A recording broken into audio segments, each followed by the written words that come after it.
Hello friends, welcome back to my channel. तो अब ये नया सीज़न आया है, नया एपिसोड्स आएंगे इसमें। ऑलमोस्ट सारी कास्ट चली गई है अब और नई कास्ट आई है। सिर्फ 2-4 मेन बंदे ही हैं, बाकी सब चेंज हो गए हैं। तो अब जो दिखाते हैं कि 6 मंथ्स निकल गए हैं उस इवेंट को जब ये बॉम्ब ब्लास्ट हुआ होता है उसमें। उसके बाद अब ये नए घर में शिफ्ट हो गए हैं। वही सी साइड फेसिंग, बिल्कुल जैसा हालिद के टाइम पे था घर, वैसे ही घर है। यिल्दिज और जुनैद में बिल्कुल नहीं बन रही। इन दोनों में बहुत ज़्यादा कॉन्फ्लिक्ट चल रहा है जब से उसके बाबा का बॉम्ब ब्लास्ट हुआ है और वो चला गया है।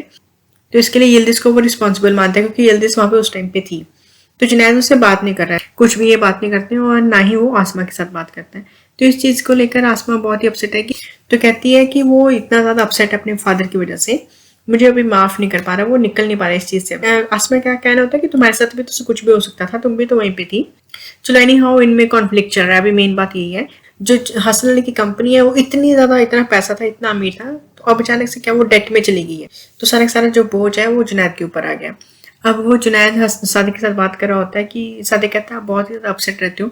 तो कहता है मैं क्या करूँ, इतना डेट है मेरे ऊपर कंपनी का भी, और मैं बहुत ही अपसेट हूँ। घर की लाइफ में सब कुछ हिला पड़ा है। और वहाँ जो फ्रीदे है वो भी चली गई यहाँ से छोड़ के, सब कुछ अमेरिका चली गई अपनी सिस्टर के पास। तो जुनैद कहता है अब मैं इसका फाइनल डिसीजन कुछ ले लूंगा। तो सादिक कहता है किस चीज़ का? तो वो कहता है हर चीज़ का। कहने का मतलब दिखाने का कि जुनैद है वो यिल्दिज से भी फेडअप हो चुका है और कंपनी से भी, तो हर चीज़ के लिए वो कोई डिसीजन लेगा। तो यिल्दिज जो है वो एक पार्टी प्लान करती है घर का माहौल ठीक करने के लिए। तो वो कहती है कि आसमा पूछती है कि तुमने किस किस को बुलाया। तो वो बताती है कि ज़्यादा कुछ नहीं बताया, मेन बंदे बुलाए हैं और साथ वाली जो एक उनकी नेबर है, एक जो मॉडल है, उसको बुलाया। तो कहती है वो कुमरू? आसमा पूछती है। तो यिल्दिज कहती है हाँ वही कुमरू। तो आसमा कहती है तुम मुझसे कुछ ज़्यादा हवा में उठा रही हो, उससे कौन ज़्यादा 2 साल पहले। एक तरह से उसका इंट्रोडक्शन दे रहे हैं आप सीरियल में। तो यिल्दिज कहती है वो 2 साल पहले यहाँ थे ही नहीं, इसलिए नहीं जाते आप उससे क्योंकि वो पेरिस और लंदन में रही, यहाँ वो रही नहीं, यहाँ वो अब आई है। तो आसमा कहती है वो यहाँ अब क्यों आई है? तो यिल्दिज कहती है ये उसका होम टाउन है, यहाँ रहने आई है वो। तो उसका इंट्रोडक्शन हो रहा है कि वो एक मॉडल है, हर मैगजीन में उसकी पिक्स एंड ऑल। तो यिल्दिज बहुत ज़्यादा इंपॉर्टेंस देती है कि उसके कपड़ों पे एंड ऑल, वो उसके हर स्टाइल को इंपॉर्टेंस देती है। कि उसकी मदर कहती है आसमा कि तुम बहुत सुंदर हो और तुम इन चीज़ों पर ध्यान मत दो, और बाप के पैसे पे ऐश करना और घर वाले के पैसे पे ऐश करना बहुत ज़मीन आसमान का फ़र्क होता है, तुम खुद को इसके साथ कंपेयर मत करो। आलिया है वो वापस आ गई है लंदन से, आके मिलती है कुंवर से, तो बहुत ही खुश होता है। और फिर वो देखता है कि उसके बैग्स वगैरह बहुत ज़्यादा आए होते हैं। तो अब जब आलिया आ गई है तो वो यिल्दिज को कॉल करती है और बताती है कि मैं वापस आ गई हूँ और उससे मिलने जाते हैं। तो यिल्दिज कहती है मैं वो आलिया वापस आई है, आसमा को बताती है और उससे मिलने जाना है। अगर यिल्दिज है वो आलिया के पास आ जाती है और दोनों बात करती हैं। तो वो दोनों पुराना बताते हैं कि ऐसे हम जब हसन अली के पास गए थे और बॉम्ब ब्लास्ट हुआ था, तो वो दोनों कहती है हमें पता नहीं था कि ऐसा वहाँ पे किसने बॉम्ब प्लांट किया हुआ है, कि हसन अली को ध्यान से काम करना चाहिए था। उसने इतने सालों में दुश्मन बना लिए थे कि उन्होंने उसके घर में बॉम्ब प्लांट कर दिया। तो वो तो हम बाई चांस बच गए। और इसी वजह से जहरा भी वो जहाँ से चली आती है, जल्दी से वो पूछती है कि काया है। तो वो बताता है कि काया, तो आलिया कहती है मेरी काया के साथ बनी नहीं, तो इसलिए मैं वापस आ गई हूँ क्योंकि मैं मिस करी थी यहाँ की लाइफ। तो अब जो फेज़ा है वो भी अब 6 महीने में यहाँ पे सेट होगी ऑफिस में और जुनैद के पास आती है। तो फिर उससे पूछती है फेज़ा कि तुम अभी भी, तुम्हें लगता है कि तुम एटलस के फादर हो? फिर अब दिखाते हैं कि जब उसने पूछा होता है जुनैद ने 6 मंथ्स बैक, कि उसने पूछा होता है कि वो मेरा बेटा है, कि तुम मुझे छिपा रही हो। तो फेज़ा उसे बहुत डांट देती है कि मैंने तुम्हारे पास काम मांगा कि, तो इसका मतलब ये नहीं कि तुम मुझसे मेरा बेटा मांगने लग जाओ। कहते ठीक है ओके मेरी गलती है। तो मतलब, तो वो अभी फेज़ा अभी ये कह रही थी फॉर द टाइम बिंग उसे जुनैद को कि वो तुम्हारा बेटा नहीं है। तो फेज़ा ऐसा शो करती है अब यहाँ अभी तक यहाँ पे, तो कि उसे यिल्दिज कोई प्रॉब्लम नहीं है और यिल्दिज के लिए वो ये कहती है कि तुम यिल्दिज के सामने भाग के रखो। तुम्हें खुश करने के लिए वो पार्टीज वगैरह रखती है। तो जुनैद कहता है इस पार्टी का क्या मतलब है, वो उसने क्यों किया है, इतना मेरी हालत ख़राब है, इतना क्राइसिस चल रहा है फाइनेंशियल, और वो पार्टी रख लिया उसने पता नहीं क्यों आउट ऑफ नोवेयर। तो अब ये वाला जो सीजन है ना, ये सब अभी इंट्रोडक्टरी चल रहा है, इंट्रोडक्शन हो रही है सबकी कि हाँ कौन क्या कर रहा है, कहाँ है और पीछे क्या हुआ। जो बीच में गैप्स हैं, मिसिंग्स हैं, उनको कवर कर रहे हैं कि ये चीज़ें हुई हैं, उनको जस्ट ऐसे बातों में बता के कि हाँ ऐसा हुआ था ऐसा हुआ था। ये तो अली कहते मैं बहुत खुश हूँ यहाँ आके। तो यिल्दिज कहते हैं बिल्कुल खुश नहीं हूँ, मेरे हस्बैंड तो मुझसे बहुत ज़्यादा अभी तक नाराज़ है हसन अली वाले इंसिडेंट से। वहाँ जो उमेर है उसका तो बहुत ही ज़्यादा मेक ओवर कर दिया, वो तो बहुत ही ज़्यादा हैंडसम सा, एकदम ही प्रोफेशनल बिजनेसमैन लग रहा है। अच्छा, उसने अपना एक रेस्टोरेंट और अपना कैफे टाइप खोला है जो बहुत ही सक्सेसफुल है और टिपिकल बिजनेसमैन लग रहा है वो यहाँ पे, काफ़ी अच्छी लुक निकल के ये उसकी। तो वो फिर जो यिल्दिज है वो उसे बताती है कि कि मैंने रात को पार्टी रखी है, उसको उसके लिए इनवाइट करती है और बताती है कि मैंने उसमें कुमरू को बुलाया है। तो आलिया एकदम से पूछती है अच्छा कुमरू वही? तो यिल्दिज कहती है अच्छा तुम जानती हो कुमरू को? कहती है हाँ मैंने एक आध बार उसको लंदन में देखा है। तो बाद में मुझे पता चला कि जब उसकी पिक्स वगैरह देखी तो मुझे पता चला ये तो यहीं पे थी, वहाँ पढ़ के वो आई है, तो यहाँ पे आके मॉडल बनी है। तो कहती है हाँ वही। फिर कुमरू दिखाते हैं कि हाँ ये उसके इंट्रोडक्शन दे दिया, सब कुछ हो गया, अब इन कुमरू के सीन्स आ गए हैं। वहाँ पे उसके पास एक बंदा चेतन चेतन नाम का है जो उसके फादर का ही कुछ असिस्टेंट है, और वो वहाँ पे इसलिए है कि उसके फादर ने फॉलो करने के लिए चेतन रखा हुआ है, कि उसका ध्यान रखने के लिए। उसका कुछ ऐसा पास्ट रहा होगा मे बी कि वो ट्रस्टवर्दी नहीं होगी, तो उसके फादर ने उसे यहाँ भेजा हुआ है कि उसका ध्यान रखने के लिए। तो हर टाइम उसके सिर पे खड़ा रहता है वो, और पल पल की जो खबर है वो जाके के फादर को देता है। तो चेतन उसे बताता है कि नेबर्स के घर कोई पार्टी जहाँ पे वो शाम को कुमरू जाएगी। तो अब शाम होती है तो यिल्दिज पार्टी के लिए तैयार हो रही होती है। तो जुनैद उसे डांटता है कि मैंने तुम्हें कितनी बार बताया है कि मुझे बिजनेस में प्रॉब्लम्स है, तुम फिर भी ये अननेसेसरीली पार्टी करने की तुम्हें क्या जरूरत थी।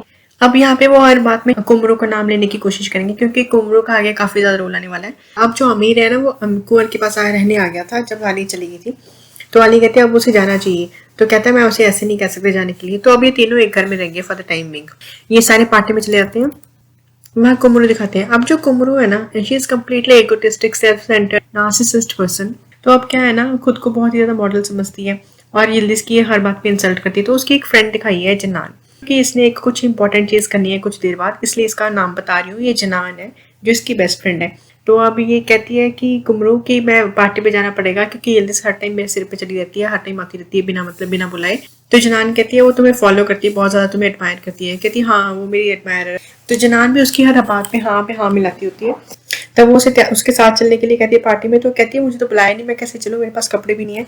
तो कुमरू कहती है कपड़े यहाँ पे बहुत है, मेरे पहन लो तुम, और मैं अकेली वहां जाके क्या करूँगी, मैं तो बोर हो जाऊंगी, तो मेरे साथ चलो। वो दोनों जा रही है अब यिल्दिज के घर। तो जो आसमा है वो आती है पार्टी में। वैसे आई हैव टू से यहाँ पे आसमा काफी अच्छी लग रही होती है। तो आसमा की कहती है कि यिल्दिज तुमने इसको क्यों बुलाया है, वो जो फेजा है ना वो उसे पसंद नहीं है। तो यिल्दिज कहती है मुझे लिस्ट बना के दे दो, आपको कौन बंदे पसंद नहीं है, उनको मैं उनसे बात करूँ नहीं करूँ। तो वहाँ जो आलिया है वो जाके बात करती है जुनैद से और कहती है कि मैं वापस आ गई हूँ, होल्ड अब मैं कंपनी आऊंगी। तो कहता है अच्छी बात है आ जाना आप। फिर उससे कहते हैं कि आप हमेशा के लिए आ गई हैं? तो कहती हाँ। फिर वो आलिया कहती है कि कंपनी की रिपोर्ट्स अच्छी नहीं है। तो जुनैद कहता हाँ अच्छी तो नहीं है, हाँ इसके ऊपर हम काम करेंगे, अब देखेंगे क्या करना है। कहता तो फेजा ना, I don't know why Alia को ना फेजा पता नहीं क्यों अच्छी लगी, उसकी बॉडी लैंग्वेज या हर चीज देख के उसे लगता है कि ये ना लड़की ठीक नहीं, कुछ ना कुछ गड़बड़ है। आसमा वो ये कि जुनैद के साथ किसी तरह उसके पास आए तो उससे बात करती जाके कि यहाँ पे कितना अच्छा है, अच्छा होता कि यहाँ पे फरीदा भी होती। तो जुनैद कहता अच्छा आप बड़ा मिस कर रही हैं उन्हें? कहती हाँ हमें थोड़ी बहुत आर्गुमेंट्स चलती रहती थी, पर ऐसा नहीं है कि मुझे उनकी एब्सेंस तो मुझे खलती है। तो कहता है अच्छा आपको उनके पास भेज दो, फिर ज्यादा एब्सेंस खल रही है। तो फिर वो यिल्दिज को आगे कंप्लेंट करती है कि मुझे उसने जुनैद ने ऐसा कहा है कि मैं तुम्हारी मदर के पास भेज दूँ। तो यिल्दिज कहती है अच्छा हुआ कि उसने आपको ये नहीं कहा कि आपको अपने फादर के पास भेज दो। वहाँ कुमरू आ जाती है। तो कुमरू जो है ना वो वही वैसी है जैसे मैंने बताया, आप सेल्फ सेंटर्ड में बहुत ही एरोगेंटली बात करती है, बहुत ही एरोगेंटली चलती है। तो वैसी आती है। तो यिल्दिज तो पोलाइटली जाके मिलती है और अंदर से मिलाती है, अच्छे से वेलकम करती है उसका। ऐसे टेढ़ी नजर से वो जुनैद को देखती है। तो आलिया से पूछती है कि तुम क्या करती हो एंड ऑल। तो उसके बारे में पता करने की कोशिश करती है। तो वो बताती है कि मैंने अपने फादर के साथ ऐसे काम करती हूँ कभी कभी। तो अब क्या है ना कि मॉर्निंग होती है तो यिल्दिज जो है ना वो जा रही है फिर से मार्केट। तो उसकी मदर कहती है कहाँ जा रही हो तुम? तो कहती है कि मैं मार्केट जा रही हूँ, मैंने एक ड्रेस ऑर्डर की थी।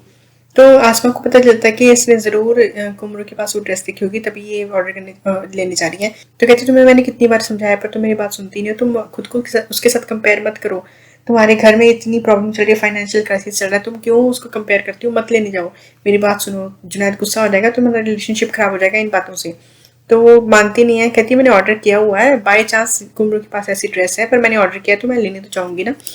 वहाँ जो आलिया है वो ऑफिस आती है और आके जुनैद से मिलती है और उससे आके पूछती है कि कंपनी का क्या हाल चाल है। वो कहते हैं कि हम सोच रहे हैं कि नया इन्वेस्टर लेके आए कंपनी में, सो दैट कि कंपनी का कुछ कैपिटल बढ़े।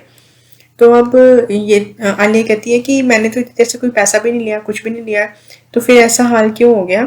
तो कहता है कि मेरा भी हाल यही है। जुनैद कहता है मैंने भी कुछ नहीं लिया, कि मेरे फादर के बाद ये डेट में चली गई थी, इसलिए इसकी ऐसी हालत है। वहाँ जल्दी से आती ड्रेस लेने और ड्रेस पहनती है, प्राइस नहीं दिखती कुछ नहीं दिखती और पहन के जाती है और कहती है मुझ पर बहुत ही अच्छी लग रही है, ऐसे करके देख रही होती है। तो फिर जब वो लेके आ जाती है उसकी प्राइस होती है 70,000। तो वो कहती है कि 70,000 मुझे सोचना पड़ेगा इसके बारे में, मैं लूँगी कि नहीं। सेल्स गर्ल होती है वो कहती है कि नहीं ये आपके लिए स्पेशल मंगाई, ये आपके ऑर्डर पे आई है तो ये आपको लेनी पड़ेगी अब। तो अब वो प्राइस देख के डर तो चुकी है पर अब लेनी पड़ेगी उसे। तो लेके चली जाती है। जैसे वो लेके बाहर निकल रही होती पेमेंट करके तो जुनैद के पास मैसेज आ जाता है कि आपके अकाउंट से 70,000 लीरास निकल गए हैं। तो वो कहता है तुमने क्या खरीदा इतना महंगा? तो कहती है नहीं कुछ नहीं, मैं तो देख रही थी। तो कहता है क्या मतलब, मेरे अकाउंट से पैसे कट के 70,000? तो कहती है हाँ मैंने ड्रेस देखी थी। तो तुम्हें मैंने बता दिया कि मेरी हालत ठीक नहीं हो, तुम फिर शॉपिंग करने चले जाती हो, इतना महंगा तुमने क्या लिया है? तो कहती नहीं वो डर जाती है, कहती नहीं मैंने कुछ नहीं लिया कुछ नहीं लिया। तो कहता है कभी तुम कह रही हो मैंने तुमने लिया है, कभी तुम कह रही हो तुमने नहीं लिया, तुमने लिया है कि नहीं लिया? तो कहती बस मैंने लेना था, मैंने ऑर्डर किया था तो मैं वापस कर दूंगी, नहीं लिया मैंने। तो सोचती है कि अब मैं क्या करूँ, फोन रख के सोचती है कि ये तो दूसरा हाल ही तो हो गया, जिससे शादी करती हूँ वही बैंकरप्ट हो जाता है और मुझे मुश्किल आ जाती है। वो ना ड्रेस को सोचती है कि डिफेक्ट, ड्रेस में क्या डिफेक्ट निकालूं। तो वो बटन तोड़ देती है, बटन तोड़ के अंदर ले जाती है कि आपकी ड्रेस में डिफेक्ट है। वो कहते हैं मैंने अभी तो आपको दिया था, ये तो बिल्कुल ठीक थी। तो कहती है मैं क्या झूठ बोल रही हूँ। सेल्स गर्ल होती है वो कहती है कि चलो मैं आपका बटन लगा देती हूँ, आप किसको दिक्कत नहीं है कोई बहुत ज्यादा, आप फिक्र मत करो। तो कहती है नहीं मैं डिफेक्टेड लूंगी क्यों इतनी महंगी ड्रेस। तो कहती है अच्छा मैं पूछ के आती हूँ मैनेजर से कि कुछ हो सकता है कि नहीं। वो फिर वो कुमरू आ जाती है दुकान पे, वो छुप जाती है फटाफट कि कुमरू गई ये गरीब है एंड ऑल। वो छुपी होती है कि आके सेल्स गर्ल फिर उसे आवाज देती है यिल्दिस यिल्दिस। तो क्या होता है इतनी देर में कुमरू आ जाती है उसके पास और आके कहती है कि क्या हुआ? तो यिल्दिस कहती है कुछ नहीं बस मैं जा ही रही थी। तो सेल्स गर्ल कहती है कि मैंने उससे पूछा कि ये रिफंड नहीं मिलेगा आपको। तो कहती है अच्छा। तो कुमरू कहती है क्या हुआ, ये ड्रेस तो वही है जो मैंने पहनी थी लास्ट वीक। कहती है अच्छा। यिल्दिस कहती है मुझे नहीं पता। कुमरू कहती है तुम्हें थोड़ा सा इसे मॉडिफाई करवा लेना चाहिए क्योंकि मैंने पहली थी ना। तो यिल्दिस कहती सेल्स गर्ल से कि तुमने मेरा नाम लिया कि यिल्दिस क्यों जो आई है। तो सेल्स गर्ल कहती है हाँ मैंने बोला था। तो कुमरू कहती है कोई बात नहीं है, उसे बोलो कि कुमरू बोल रही है मेरे लिए रिफंड करवा दो। तो वो पार्टी तो उसकी ड्रेस वापस करवा देती है और उसका रिफंड करवा देती है।